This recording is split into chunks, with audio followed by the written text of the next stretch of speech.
नमस्कार, आप देख रहे हैं सांस्कृतिक राजधानी न्यूज और आपके साथ मैं हूं प्रियंका। आइए बढ़ते हैं खबरों की ओर।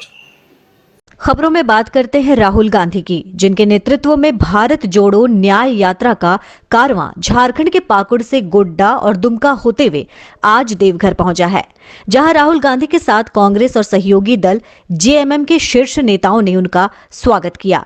दोपहर में राहुल गांधी अपने दल के साथ बाबा बैद्यनाथ का दर्शन किए, जिसके बाद वो एक जनसभा को संबोधित किए, साथ ही एक रोड शो भी किया।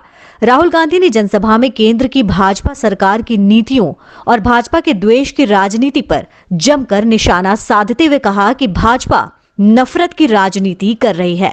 आज देश में लोगों को धर्म और जाति के नाम पर बांटा जा रहा है। युवाओं के रोजगार की बात सरकार नहीं करती। युवाओं को धर्म संप्रदाय के नाम पर आपस में लड़ने के लिए सरकार प्रेरित कर रही है। देश इस समय बहुत नाजुक दौर से गुजर रहा है।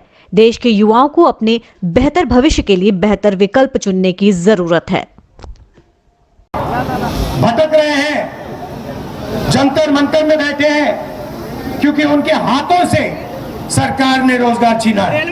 और मैंने उनसे कहा है कि कांग्रेस पार्टी उनके साथ खड़े होकर 6 साल में उनको न्याय दिलवाएगी और उनका जो हक बनता है उनके हवाले उसको करेगी।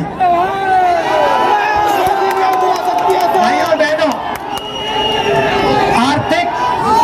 आर्थिक अन्याय की मैंने बात की, मैं सामाजिक अन्याय की बात करना चाहता हूँ।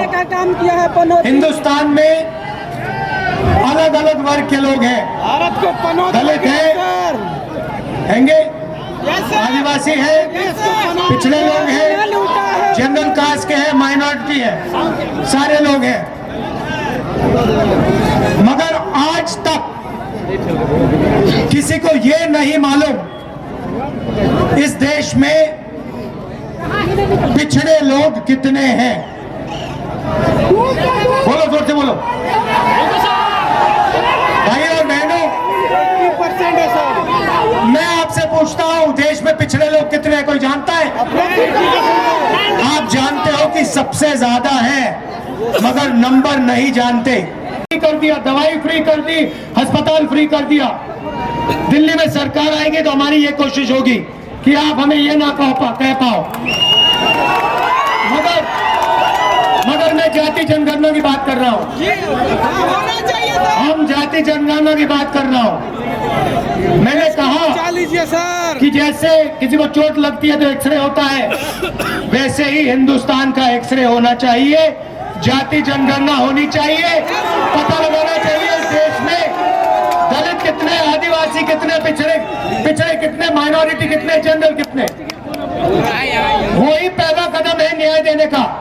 अगर हमने मालूम ही नहीं कि आदिवासी कितने, पिछड़े लोग कितने, तो न्याय की कैसे बात हो सकती है?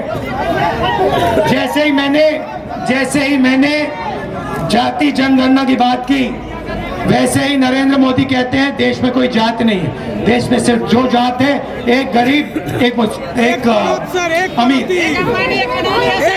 उससे पहले हर भाषण में नरेंद्र मोदी कहते थे मैं ओबीसी हूँ, मैं ओबीसी हूँ, मैं ओबीसी हूँ। मैंने जाति जनगणना की बात उठाई, नरेंद्र मोदी कहते हैं देश में कोई ओबीसी नहीं, कोई दलित नहीं, कोई आदिवासी नहीं, देश में सिर्फ 2 जात, एक अमीर और गरीब। अगर 2 जात है नरेंद्र मोदी जी, तो आप ओबीसी कहाँ के?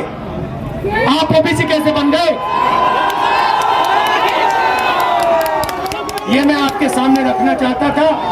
देश को जोड़ना है, सबको एक साथ लाना है, और पूरे देश में ये जो नफरत का बाजार इन लोगों ने खोल रखा है, इसको बंद करना है और मोहब्बत की लाखों दुकानें खोलनी है। बहुत बहुत धन्यवाद। नमस्कार, जय हिंद।